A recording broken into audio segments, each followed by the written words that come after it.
My hike from Stevens Pass to Canada, about 190 miles, ended near the Milk Creek crossing after 6 days and 60 miles. About noon, I broke my left ankle after slipping on some vines that I couldn't see through the overgrown bushes.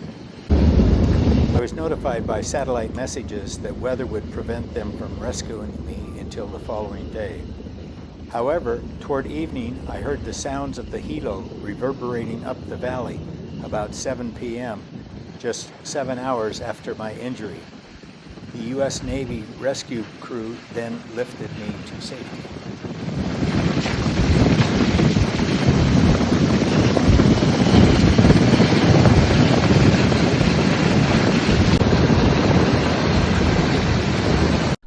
This map shows my route and the places I stayed for the night.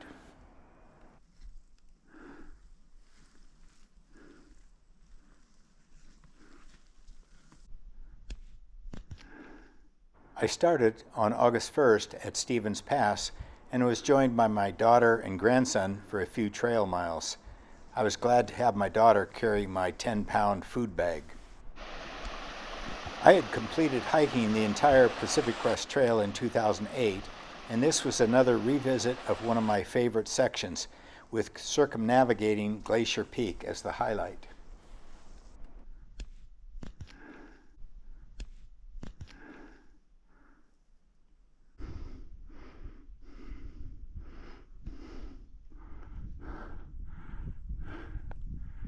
Lichtenberg Peak, Valhalla Lake. I met several hikers going northbound to Canada from Mexico and those going southbound who were from several countries including Germany, France, Switzerland, Sweden, New Zealand, UK, and those from throughout the USA. Most get their trail names as I did, and I became Hoove after a person told me I was like a Hoover vacuum cleaner as I sucked up others' leftover food. I traveled with Monochrome and Feather for a few hours and met up with them at Janus Lake for the night along with 6 other hikers.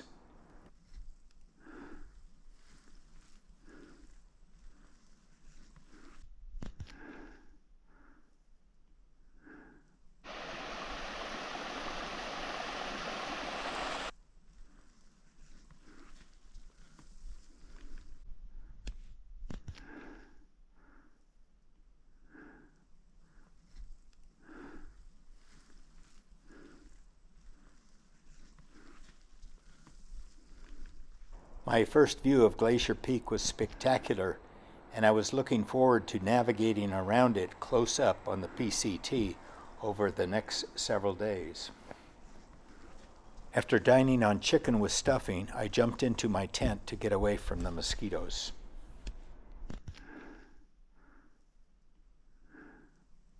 It was the second day in a row that it was sunny and warm in the mid-70s as I made my way to Pear Lake for the night. I had planned my daily distances on my 2008 hike, but now that I'm 81, I realized that instead of doing 25 miles plus per day, I'm now doing about 10 miles per day. Pear Lake. The Pear Lake campsite was perfect for a group of hikers with views and access to the lake and the nearby new Forest Service toilet. I joined through hikers speeding to the Canadian border with trail names like Faceplant, Frogger, Tardy, and I Don't Have One. I gave away some of my food since my hike would be shorter. I found I did not like eating the trail mix I had made.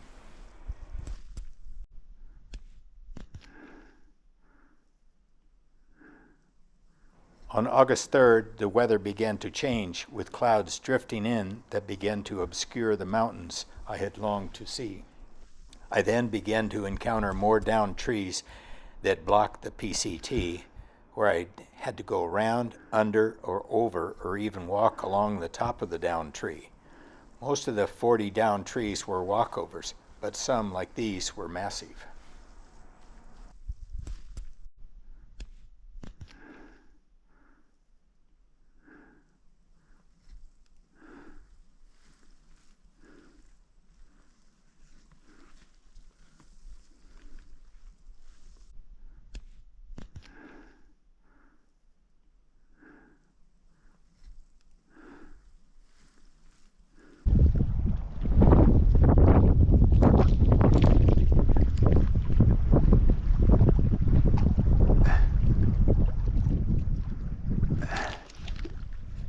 Sally Ann.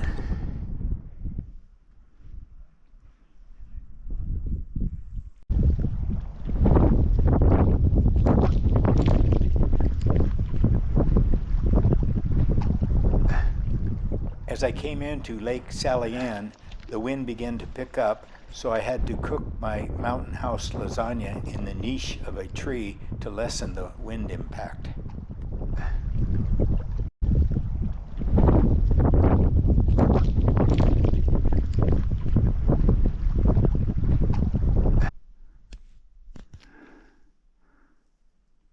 On the 4th, the wind had died down, but now the trail entered the clouds at over 5,000 foot elevation. Just before my breakfast stop, I crossed the PCT milepost marker of 2,500 miles from Mexico near White Pass. I stopped at this small creek for my usual breakfast of granola with milk and 3-in-1 coffee. This stream had an array of beautiful wild flowers, including blue lupin, pink penstemon, white pearl everlasting, and yarrow. I met up with both northbound and southbound through hikers and gave them some of my excess food. During my hike, I would occasionally hear the chirps of the marmots, and this was the first one to pose for me. I passed several fields of blue lupin as well as many blueberries and huckleberries. The berries gave me a good reason to graze on the delicious berries.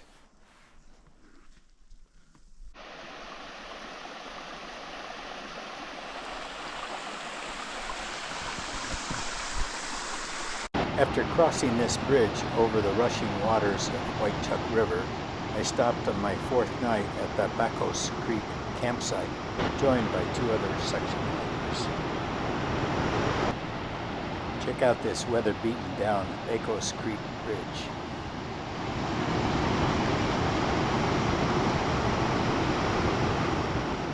I enjoyed a Mountain House beef stew dinner before jumping into my tent to escape the ever-present mosquitoes.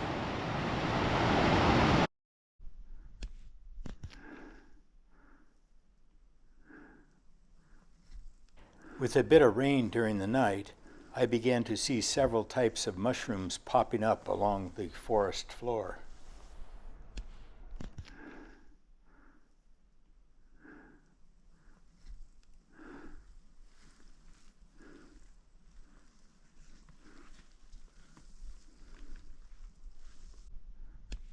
Despite several efforts to install a bridge to cross Kennedy Creek, the current hiker crossings are these 3 water-soaked logs.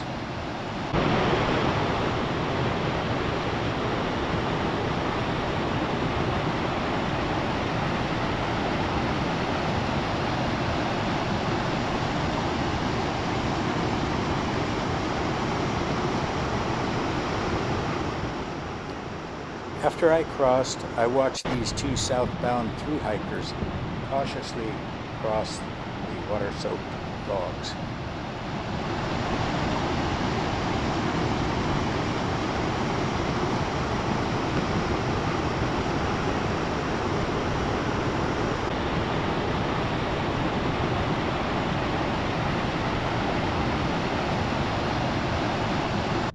I met a Forest Service ranger surveying the downed trees on all of the feeder trails leading to the PCT so they could clear the downed trees so stock could join the bear hunters. She'd counted over 150 downed trees. She said, of a staff of 26, she was the only one to survive the Trump firings, and it required her to camp out longer than before and to decide which trails not to clear as they had done in prior years. I would normally have huge views of Glacier Peak up close at the headwaters of Fire Creek, but the clouds and impending rain obscured the peak. I was setting up camp here when a group of 8 section hikers stopped for water and rest, and fortunately they continued on, so I ended up being the only one at this beautiful campsite for the night. It had rained through the night, and as I hiked up to Fire Creek Pass, It was windy and rainy.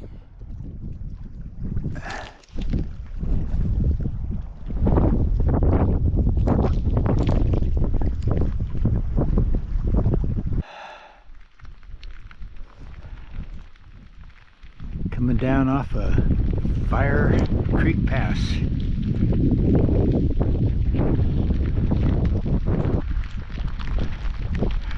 No view of Glacier Peak today.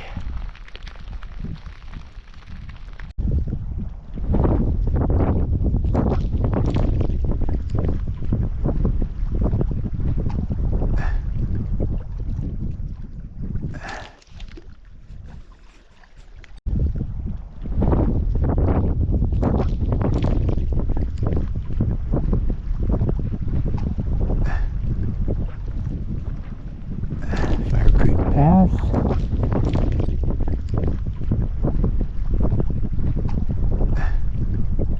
Down to Micah Lake.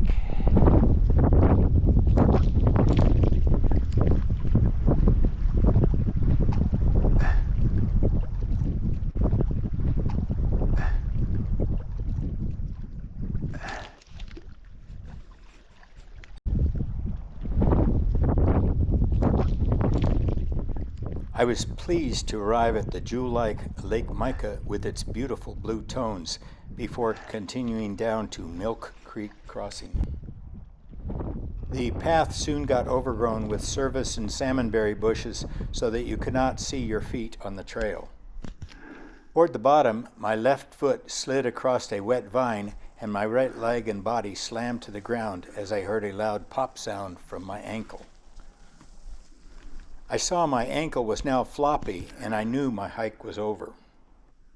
I used my T-Mobile cell phone with its new satellite feature to send emergency text messages for help at noon. I also texted my wife and daughter about the plans for rescue and my condition. Emergency services texted me that the weather would prevent them from rescuing me until the following day. However, I heard the sounds of the Helo reverberating up the valley about 7 p.m., just 7 hours after my injury. The U.S. Navy rescue crew then lifted me to safety.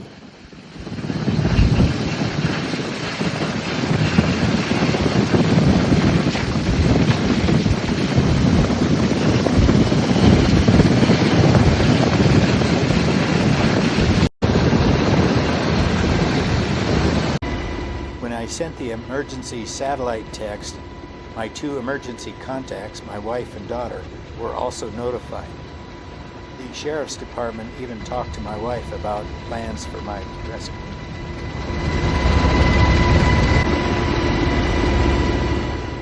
I asked if they could take me to Harborview Hospital, since that is where all of my medical records were, and I had good care there previously.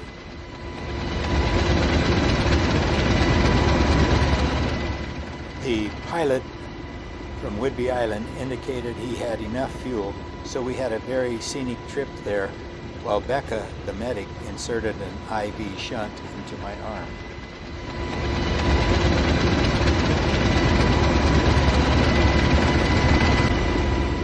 Michael, Kenny, and Becca were the three Navy rescue crew that dropped down, splinted my leg, and packed up my gear for the ride to Harborview. This was my first helicopter ride, and it was an amazing experience to fly along the Seattle waterfront to view the skyline, including the Space Needle, our condo, the Federal Building, where I worked as area manager for the U.S. Office of Personnel Management for 7 years, Smith Tower, the Columbia Building, and the I-5 freeway.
went to the emergency room where they took x-rays and determined I had broken both the tibia and fibia at the ankle area. The ortho doctor then set my leg after filling me with ketamine so I wouldn't hurt so much. That made me feel so loopy. I can see why so many performers abuse it. They scheduled me for surgery that night, but other more serious broken bone injuries pushed my surgery to the following morning. On August 8th, Dr. Erica Rohde inserted a metal plate and several screws to stabilize and patch up my broken left ankle. My hospital stay was longer at 5 days because of more urgent ortho surgery needs, weekend shortage of occupational and physical therapists, so I enjoyed several delicious meals. I'm using this two-wheel walker my daughter christened Christopher Walken, which is as grim to use as the roles he played.